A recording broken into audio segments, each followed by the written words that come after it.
Hello my YouTube family, welcome back to another new vlog. నేను దత్తాత్రేయ స్వామి వారిది గురు చరిత్ర చదువుతున్నాను అనమాట.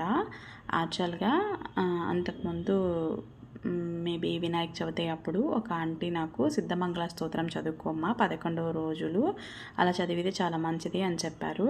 అది శ్రీపాద శ్రీ వల్లభ స్వామిది. దత్తాత్రేయ స్వామి వారి అవతారమే శ్రీపాద శ్రీ వల్లభ స్వామి, అలాగే నృసింహ సరస్వతి స్వామి వారు అనమాట. ఆ స్వామివారిదే ఈ గ్రంథము.